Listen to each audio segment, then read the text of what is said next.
For professional advice with a personal touch, consult FL Fuller Landau, Chartered Professional Accountants and Business Advisors. Click on flmontreal.com.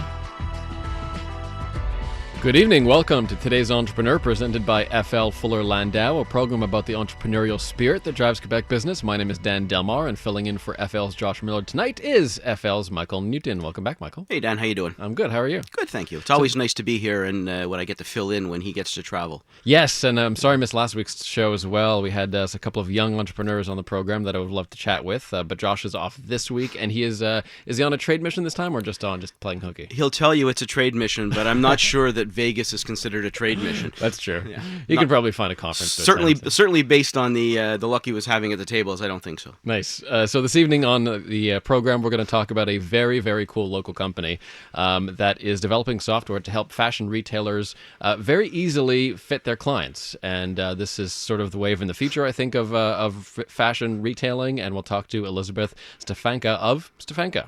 That's coming up on the program. We'll also talk to Peter Moraitis, tax manager at FL, about mergers and acquisitions predominantly? Yeah, bringing other people into shareholders agreements, bringing people in as sometimes employees, phantom plans, a couple of those things when you want to try and do something with your employees that may be a bit different, or alternatively going to market and trying to bring in either a financial partner or somebody else. Great. So we'll have some entrepreneurial news in just a moment as well. But first, we've been starting the shows by talking about sort of entrepreneurial challenges in general. Yep. Some of the ones that I face, that my team face, and that our extended family faces. And so the question I wanted to run by you, Michael, this week is on growing. And I like to think in terms of the long term and expanding the business. And expansion is tricky, especially when you're expanding sort of beyond your core offerings and your core expertise. Mm-hmm. So my question is it better than long-term to think about reinvesting in the organization in consulting or in intensive training to build that new expertise and to expand? Or is the better decision eventually to go the mergers and acquisitions route? Well, there's a couple of different ways to look at it. I mean, first, the discussion of whether I want to go to market to bring in another partner it becomes a cultural one. I'm certainly going to hit the ground running much quicker by bringing in a partner than I would by trying to develop internal talent. So if I need instant gratification, it's one way to go. The problem is many times there's a cultural misfit at the end of the day, and a lot of people jump into an M&A type arrangement for the wrong reason. And I think there's got to be a lot of pre-work done before you decide who you're going to, excuse the expression, jump into bed with, because at the end of the day you are going to be stuck with them one way or another, and getting rid of them afterwards is not an easy task. However, on the internal side, I don't think reinvesting is an option. I think reinvesting is a must, regardless of which path you go. There's no doubt that you've got to be investing in your people constantly. If you look at the marketplace, there is no doubt that if you're not going to reinvest in your people, somebody else is going to. And just to stay competitively ahead of the game, you're going to have no choice. So I think you have to look at a strategy which involves both. I wouldn't discount the acquisition mode, but I think you have to be a little more particular when you're looking at the acquisition mode, because you can find yourself really making a mess of your culture. I much prefer the acquisition to the merge side. I think the acquisition, if I set it properly up front, I can control the culture, I can control the fit. Whereas if I'm merging, now I'm taking enterprises of similar sizes, it could go really bad. For entrepreneurs who do go the acquisition route, are there some ground rules or basics to look out for in terms of I suppose finding those reference points that could lead to a more cohesive culture for the new firm? Yeah, I think the key is why. I think everybody needs to ask themselves that question: why at the beginning before they get into an acquisition? Are they looking to grow? Are they looking to add a new product line? Are they looking to acquire because there's good people? It's easier to acquire people already in existence than it is to try and go out and hire one by one. What is the goal behind the acquisition? And I think that if you don't ask that question first, you're going to find yourself asking yourself, why did I, somewhere down the road?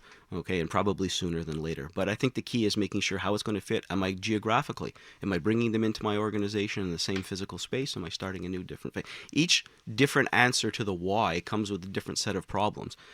And all have to be investigated or thought through prior to jumping into the process.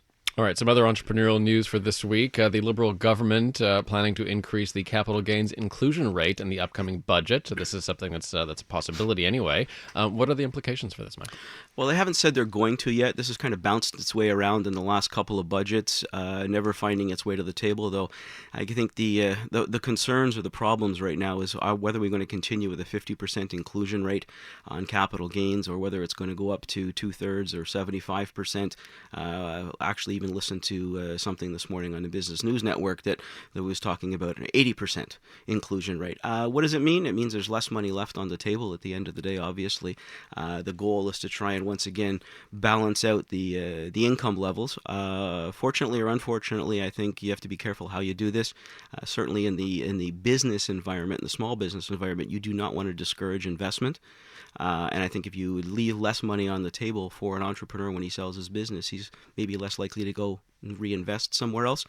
There's always the angle in the stock market and the inclusion rate. So, it's up in the air. I'm kind of hoping they stay away from it. And I think right now, south of the border, with all the joy that's going on with Mr. Trump, it'll be interesting to see just how the Liberals decide to play the game in terms of trying to stay competitive within the U.S. marketplace. If Trump himself is looking at dropping tax rates by increasing capital gains, inclusion rates are actually increasing tax rates. So there might be a much bigger disparity between the Canada and the U.S. market again. And if Canada does go this route, do you think it's time that entrepreneurs or people who this impacts in general start looking at shifting around their assets right away? And what do you mean by shifting around? Or just reorganizing the way that I think one of the things that people are looking at before the budget is whether there's a need to start crystallizing some gains just in case. I'm not sure that an immediate angle is necessary, but I think everybody who's sitting with any kind of sizable game should at least be looking at opportunities that exist. Another issue I wanted to talk about is how to manage upward an employee's responsibility, not just to be managed, but to help develop that manager-employee relationship. This is from an interesting blog on Huffington Post. Even sort of taking the initiative in many cases to rebuild that relationship with the manager. Would you say it's 50-50 in terms of the responsibility of maintaining that relationship, or is the person in the position of power the one who should do the grunt work in terms of maintaining that cooperation? Well, I think the sooner you get it closer to 50-50 in terms of the effort is the sooner you're going to try and balance the relationship. I think, unfortunately, we've read so many things about how to manage our team, how to manage employees. We read very little in terms of what it's like to be managed and what your accountability is in the role of being managed by someone else. And I do think it's a two-way street. I think any successful relationship requires two people to be interacting. I don't think that means that you succumb to anybody's process or approach, but I think it's very important to understand who you're working for, what makes them tick as much as they need to know what makes you tick. And I think everybody's approach, if you're working underneath 2 or 3 or 4 people, you need to know that everybody probably has a different approach. So I think there's an equal responsibility in that relationship to make it work. Unfortunately, I think we live in a bit of an environment where the sense of entitlement some days means you've got to cater to me as an employee, and hopefully that we'll see a little bit of change in that exercise. I think certainly long term, without some kind of two-way street, it just doesn't work out. There are probably people listening who might have the boss from hell. What advice would you give them in terms of communicating that their managerial styles could use some improvement without, of course, putting their jobs in jeopardy? Well, I think you have to look at where that person above you stands in the ranking. And obviously, if it's the owner's son or daughter, you're going to come at it very differently than a third party that's been hired. Many cases, which you'll try and do is if your immediate boss has, let's call it, some issues, if there's a way to manage around them to above the next boss. I mean, one of the things that they talk about in terms of managing upward is knowing your boss's boss. And that exercise along the way is going to help you try and deal with the situation. I would be very surprised if, the boss's boss didn't know that, that his underling had some issues as well. And what about if you're the manager and dealing with an uncooperative employee? What are some tactics to get them a bit more involved in their own improvement? Well, there's two ways to look at it. I think the first is this employee a toxic employee? And if that is the case, then you're going to have to, respond accordingly. And you're going to have to work around that accordingly. If it's just a question of fit, if it's a question of culture, if it's a question of, the person's going through a rough period in their life, then I think, you have that moral obligation to try and make it work. But I do think that when you're looking at these situations, everyone is particular, and I think the more time you spend trying to understand what goes on in each other's head, the easier it is to manage the situation. And I think unfortunately a lot of people try to use the cookie cutter approach with every employee or every boss that say, hey, it worked with you, so it's going to work with the next person. I just don't think that works. Certainly in the higher, if you're looking at a professional firm where you've got highly educated individuals all the way up the ranks, there's going to be a very different approach. Coming up on today's Entrepreneur, we'll take a look at the future of fashion retailing with Elizabeth advice with a Stefanka. personal touch. Consult FL Fuller Landau, chartered professional accountants and business advisors. Click on flmontreal.com. Inspiring stories from outstanding business people. Dan Delmar and FL's Michael Newton with you, in for Josh Miller. And Michael, on the program over the last few years, Josh and I have been talking about the evolution of retail and how retailers can adapt to new technology and fight the online wave and sort of remain competitive in that atmosphere. And our guest this evening is a great example of that, Elizabeth Stefanka of Stefanka, a software company that helps fashion retailers try to fit their clients using 3D imagery. And Elizabeth, welcome to CJD. Thank you. So very cool product. I'd like you to explain it a bit more in detail in a second, but first just tell us generally about yourself and about the company, Stefanka.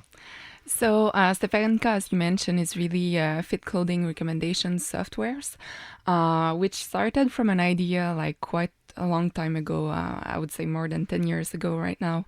I was thinking that we have to find a way to put back the client at the center of the consumption process. So basically using the measurements of a body was just an obvious result and solution in order to fit better people. So, my background, I studied in fashion design when I was 17 years old. I was a dropout. Yeah, I found out that I didn't wanted to sew any clothing, but I definitely wanted to have an impact in that industry. So then I went for undergrad in consumer science. So this is really all the process of analyzing the behavior of consumers in order to offer them better solutions. And then I finished a master in international business with this specialization in technological entrepreneurship at HEC Montréal. Can you explain how the product works? Yeah, absolutely. We have different kind of product. The main one, which is the most known, is the Fit Room, which is the interactive 3D fitting room. So we convert the fitting rooms into those scanning tools where we analyze body shape through 3D imagery. So it's really just creating a kind of mapping over the body shape.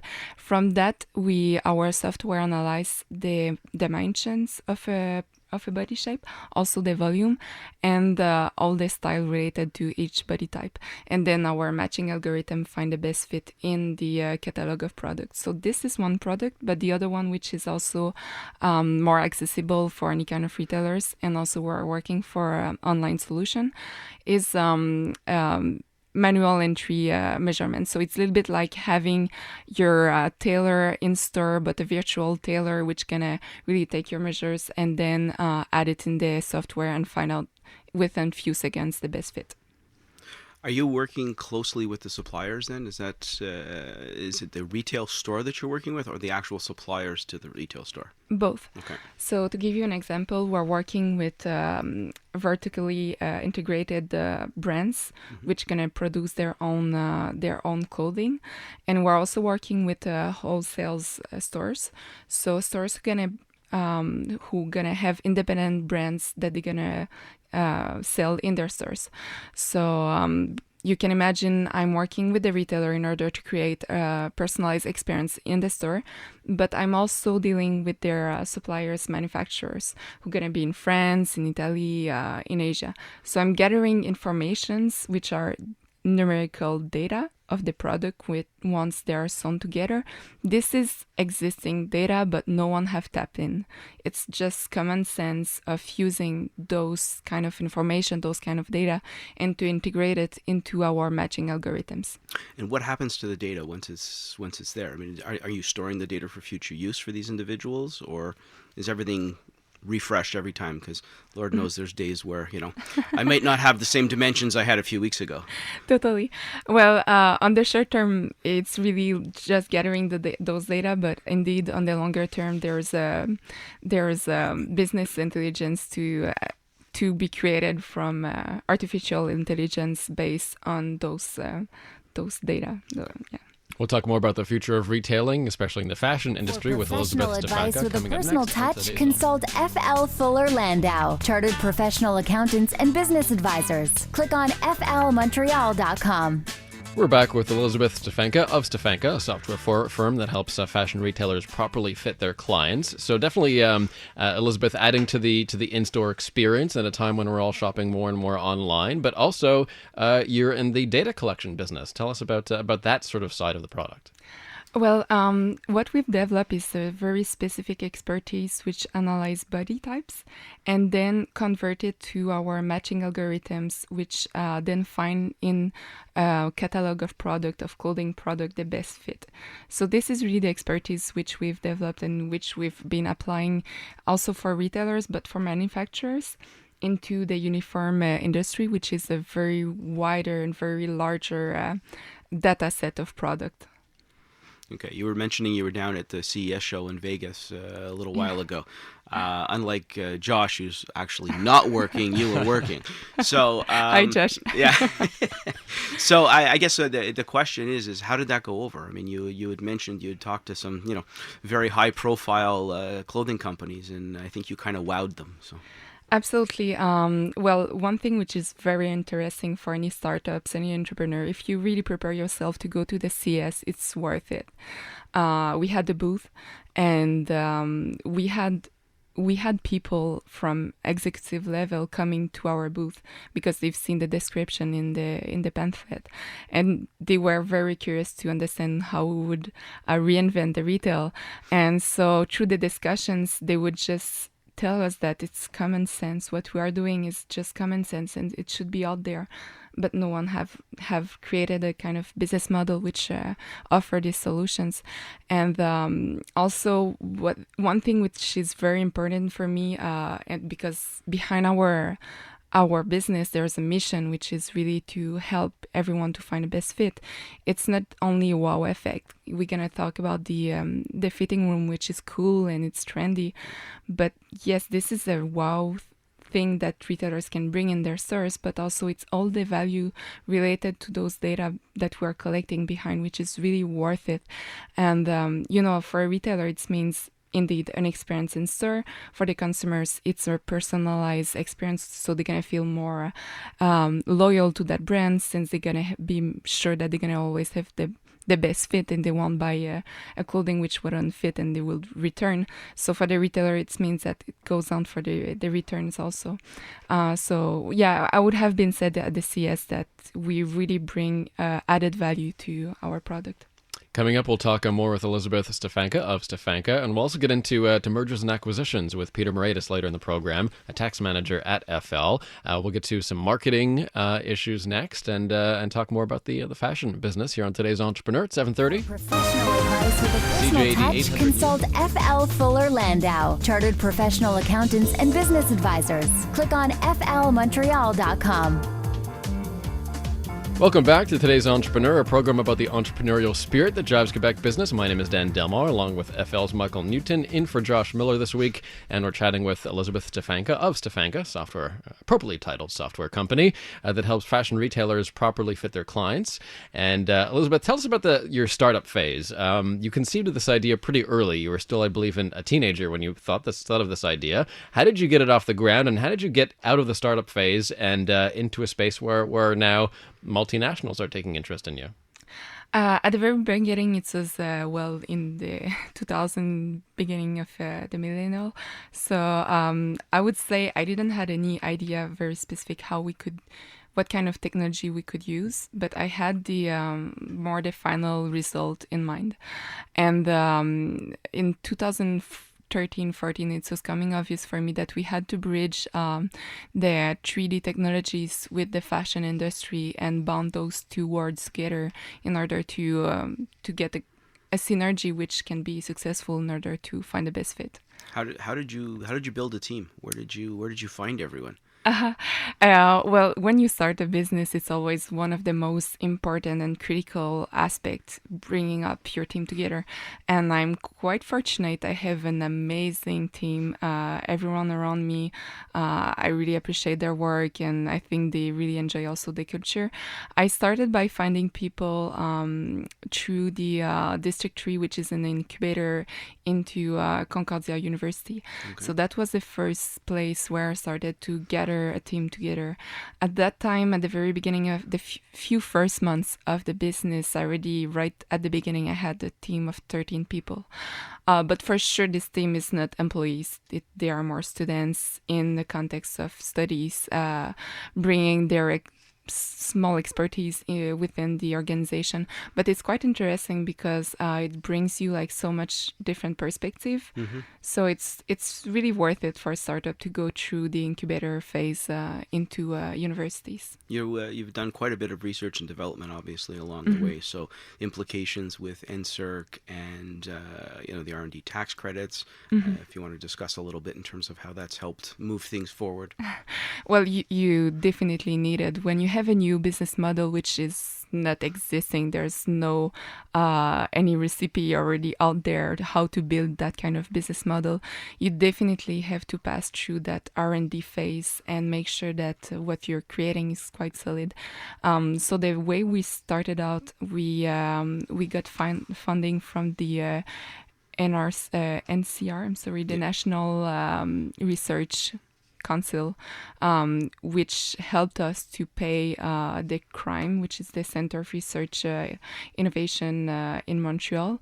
So we really searched it out for people with backgrounds in physics in order to make sure that the software we're developing for the volumetric recognition were very specialized people in order to create what we are looking for. So I did part of my stuff with people from out of the business with very precise expertise, but most of the people are software developers inside the business. Okay. And what, in terms of marketing, have you done in the last few years to sort of put yourself on the map internationally? You're getting press all around the world. What's your strategy to market? Well, I would say we are kind of, there's serendipity into that. So there's kind of luck and timing. We won the contest of Ose Entreprendre, which is a national level contest. So we won like the local version after the local phase, the regional, and then the national. This is the contest where 55,000 people, startups and projects applied. So we won the very first prize within everything. And this brought us from the start very wide coverage, media coverage. So I would say this was the kind of spin-off, and the same time that I got this prize, like few days before, I was in the newspaper Journal Les Affaires, which was also as a leader of Quebec Inc. of Tomorrow, personality. All this brought us to have a very a notoriety in the media coverage. And one of the things that I find very interesting is that we had a very brief conversation before, and your sense of accountability to your employees, to your team, and that role of being socially conscious as an owner, which we don't always hear very often. Maybe you can talk to that a little bit, because I'm sure that sets the tone in terms of culture within your office. Yeah, absolutely. It set the tones in my office, and that's quite interesting because at the beginning, when you start to be an entrepreneur, you have so much your product in mind, and then on your journey, you find out that you can have a real social impact and economical impact on your surrounding, which is amazing. So totally, I feel accountable for I'll give you an example. I have an employee who came from Iran, and she's a very talented person in software development. And right from the beginning, she wouldn't negotiate her salary. So for me, I felt like I needed to tell her that she should go back home, think about it, and come back like with a range. And even though that was going to come out of your pocket from the negotiating side, that was the mentoring and the tone, I guess, you're trying to set absolutely. for people. Yeah, absolutely. And we have to understand that there's still differences between women and men on the labor market. We don't react the same way. And women will, most of the time, like there's studies who show that a woman gonna wait to be 80% qualified to apply to a job, and guys gonna wait to be 30% qualified to apply to a job.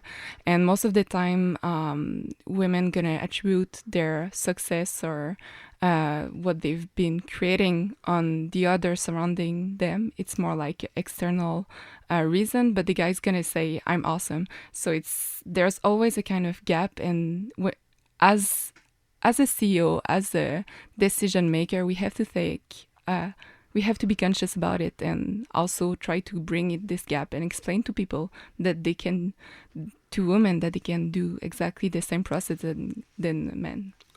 What about the diversity of your team fueling research and development? Your product could be widely applied in stores, retail locations around the world. But have you caught those moments when when someone on your team may have sort of brought a different cultural perspective to the product? Yeah, I started right from the beginning with the team, which is very diversified. We have people coming from almost every continent in the team.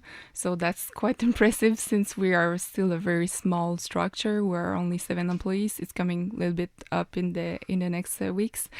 So for me, it's like so important. You build your success on different perspective and understanding those different perspectives. And when you think about it, you can just build something better. I think the Montreal marketplace, certainly in the technology world and in the fashion space, is world renowned for its international flair and its international, I guess, intellectual side of things. So clearly, you've managed to put that to good use in Montreal. Absolutely. We'll be talking about mergers and acquisitions in a couple of minutes. Is that something that you see in your future? Well, yes. Since we have a business model which is very innovative and who's going to have a real impact and disrupt the fashion industry, we know that we're already starting to have attention from other businesses approaching us for acquisition, but we're still waiting for on a further run to get into that process. All right. I'm still trying to get over the fact that I'm only 30% qualified for this gig. So coming up, we'll talk about that, mergers and acquisitions, with Peter Moraitis, tax manager at FL. And he'll talk about the process of how to go through this and how to do, of course, due diligence, a phrase that comes up often on the program. So that is on the way. But first, it's coming up to 7:45. We'll also have Elizabeth's one piece of advice for today's entrepreneur before the program is done. So stay tuned for that. With a personal touch, consult FL Fuller Landau, chartered professional accountants and business advisors. Click on flmontreal.com. Welcome back to today's Entrepreneur, inspiring stories from outstanding business people. Dan Delmar and FL's Mike Newton with you, filling in for Josh Miller. Coming up, we'll have Elizabeth Stefanka's one piece of advice for today's Entrepreneur. But first, we welcome Peter Moraitis, tax manager at FL, to the program. Welcome, Peter. Hi, Dan. Thanks for having me on. And thanks for talking about the capital gains inclusion rates without me, because that's about all we've been talking about in the tax department for the last 2 weeks. Clients calling us up on those issues. So, Mike, we're going to talk about mergers and acquisitions and due diligence. First of all, if you are eyeing an acquisition, how far in advance before you actually put pen to paper does it take to do a proper due diligence? How long should you spend looking into the company you're about to acquire? Again, it goes back to the topic at the top of the hour when we were talking about the whole discussion of why. So again, if I'm doing this for a very specific reason and I'm looking to say, hey, I'm going to jump into this and I'm going to do this regardless of whatever you find, then obviously your due diligence process is going to be minimal, and your accountants and your lawyers are going to be beating you over the head religiously to try and get you to pay attention to things. If you're going out and you're doing it on a strategic basis, I mean, anybody who's got an M&A plan as part of their business plan is always on the lookout. Okay, I don't think you don't wake up one morning and say, hey, I'm going to go to market. You're always looking for an opportunity. But there are some implications, and part of the problems with the implications revolve around some of the tax side. And ultimately, if you're a Canadian-controlled private business and you've been getting R&D, and there's a lot of Montreal companies who have funded themselves for many years on R&D refundable tax credits, the moment you go to somebody looks at you and your status is going to change, you've got some tax issues. And Pete, I think that's one of the things you wanted to jump on. So this is where, specifically in your type of industry, where a lot of the knowledge maybe or where the capital is maybe outside of Canada, so whether it's Silicon Valley or anywhere else around the world, you find yourself in situations where there could be mergers where they would merge them with their own Canadian subsidiary, which there wouldn't be any immediate tax consequences if it was done properly. However, what happens then is the refundable tax credits, because the company is no longer controlled by a Canadian individual and it's a private company, drop in half. Whereas as opposed to getting credits north of 50%, we're talking maybe in the 25 to 30. And more importantly, on the credits no longer are refundable. So whereas in situations where companies maybe are not profitable at the beginning, so they're not actually paying taxes. So for smaller for the CCPCs, as the tax people call it, for these private companies, the government's actually subsidizing their costs even if they're not actually paying taxes. Whereas the larger companies, they only get those credits applied against the actual taxes on their profits they're paying. It's one of the things too, when you go to do your due diligence process, you have to take this into account. So depending on who you're representing at the end of the day, if I know that we're representing foreign interests, I have to take this into account. I mean, it's going to affect cash flow. It's going to affect, so we may put the deal together and structure it in such a way that you maintain the Canadian controlled private side a little bit longer than you normally would in order to maintain some of these exercises. There are a lot of different rules on how control is determined out there. And you hear a lot of maybe where there's specific types of voting shares, or options that would give control to these non-residents, and the government is aware of those, and it's always something you have to look into. So yes, there are ways to plan around this so that the control is retained here in Canada, but even stuff that maybe aren't as much as clearly on paper also get looked at in terms of who has the factual control sometimes of who's really running the show. I think you have to be also careful too. We have a tendency in Montreal being a little more insulated than certainly the U.S. VC market. Guys that are coming up from Silicon Valley that are going to drop 20, 30, 40, 50 million dollars into a startup to build. The reality is most of them don't care about R&D tax credits. I mean, at the end of the day, there's so much money on the table. But this is the tax component, Mike. Come on. Oh yeah, we're going to get into a debate. The rest of you can leave soon, and Pete and I will just go at it here. But that it is something that you have to know your audience when you're dealing in that space. Well, how about if the firm being acquired or merged, most of that control then goes elsewhere outside of Canada? How does that affect taxation? Well, so aside from, let's say, the refundable credits, they also lose the small business deduction. So on income of the first $500,000, you're talking an extra 7% more in Quebec. Another important factor is that the company loses the Canadian shareholders lose the ability to claim the capital gains exemption on any future increases, because the capital gains exemption is only available to on dispositions of CCPC shares.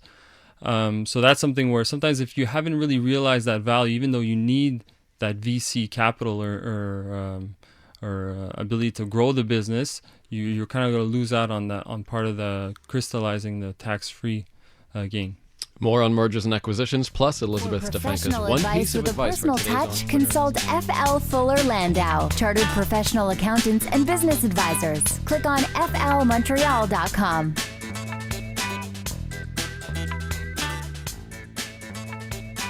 We'll have Elizabeth Stefanka's one piece of advice for today's entrepreneur in just a moment. But first, Mike, chatting with Peter Moraitis, tax manager at FL, about mergers and acquisitions. Can you give us a quick bullet point list, Peter, of things that entrepreneurs need to look out for if they are preparing a merger or acquisition? So in situations where there's a planned exit or a sale of a company, it's really important to start looking at what is required ahead of time It's not when there's a deal that's presented that there's any real tax planning that can happen.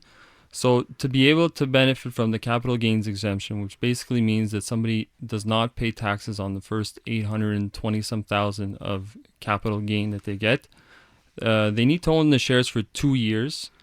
90% of the assets are active, so it can't be something where there's excess profits that have been accumulating in the company, and they need to have 50% of the assets to be active for the last 2 years. So it's basically something where you really have to be selling the company with its operations in it only. Yeah, and I think the problem you have is most people only think about an acquisition or a sale with either death or disability. So the thought process of getting there, and the one thing that has been proven time and again is if you plan it far enough in advance, not only do you save yourself on the tax side, you actually bring more value to your business. So death, disability, the taxes, anything else we should look out for? Well, I think the more time you spend focused, the better your chance you have of succeeding in either being bought out or being sold. I mean, the reality is most people that sell, sign a 1 year or 2 year deal to stay on afterwards. Very few of them ever get to the conclusion of the contract. There's a little bit of, especially from an entrepreneur who's been around a long time, very hard to take instruction from somebody else. And finally, at the end of the show, let's turn to Elizabeth Stefanka of Stefanka and ask Elizabeth, what is your one piece of advice for today's entrepreneur? Well, one advice would be being an entrepreneur is all a question of mindset. It's your own mindset and the mindset of the people who are going to be surrounding you in your team and further than your team. So being an entrepreneur, mostly I would say in the innovative sphere, like any technologies or new business models, you have to be able to just stand up in any kind of situation. So it's really a question of having the right mindset. And Mike, what's your takeaway from the show tonight? I would say diligence and diversity. 100%, and I think you see the two things that whenever you ask me what my 2 bullet points are, I mean it's always the same too. It's passion and execution, and I think you see that from Elizabeth in terms of what she's got done. The energy, the passion is there. She's getting things done, and most entrepreneurs fall down on those first 2 points. So if you can get those, plus you get that mindset, you're already ahead of the curve. Thank you very much to Elizabeth Stefanka of Stefanka. Thanks for dropping by. Thanks. And to Peter Moraitis, tax manager at FL as well. And we are back next week on Today's Entrepreneur. Josh will be back, I believe. Yes, he will. And we will see you then next Monday night at 7 p.m. and every Monday night here on CJ80. Today's Entrepreneur. Thanks, Dan. Have a good night.